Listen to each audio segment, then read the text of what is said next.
Brexit entails new divisions and barriers. Yet, as a divided society and a contested space, Northern Ireland can only really succeed based on sharing and interdependence. There is an overwhelming case for a unique solution or special deal for this region. This needs to have cross-community support and be presented as a pragmatic response.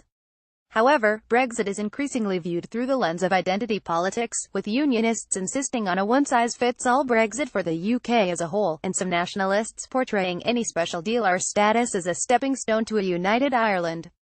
We really need to focus on building a cross-community approach in Northern Ireland. Therefore, while I fully respect the right of various parties and people to argue for constitutional change, if we end up conflating the achievement of special deal for Northern Ireland with the pursuit of a united Ireland, it will be fatal to creating a cross-community consensus. Much of the public debate has been around avoiding a hard border, either across the island of Ireland or down the Irish Sea. The only sure way to avoid either of these outcomes is for the UK as a whole to have a customs union with the European Union. In the event the UK as a whole opts to leave the single market, the core of any special deal should be Northern Ireland continuing to be part of it. The single market is essential to how people lead their lives and do business. It lowers both barriers and costs, enhances consumer rights, protects workers, and provides environmental standards. In order for this to work, we would need to fully abide by the 4 fundamental freedoms, including the freedom of movement of labour. The Assembly would also need to have full competency to ensure Northern Ireland remains in compliance with EU law and the rules of the market. This presupposes there is enough common ground to restore and sustain local power sharing. And there would be a reversal of the power grab by Westminster through the current EU withdrawal bill.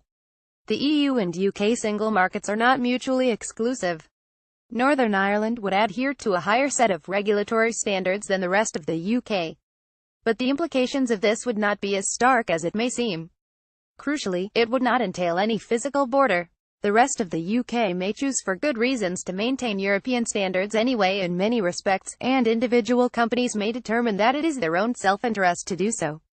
Furthermore, there are examples of existing regulatory divergence, and indeed most local parties want to diverge further with a lower rate of corporation tax. Ultimately, all of this would be entirely consistent with the principle of consent. It preserves the current Good Friday Agreement arrangements and constitutional status quo. As such, this can be considered the devolution max scenario.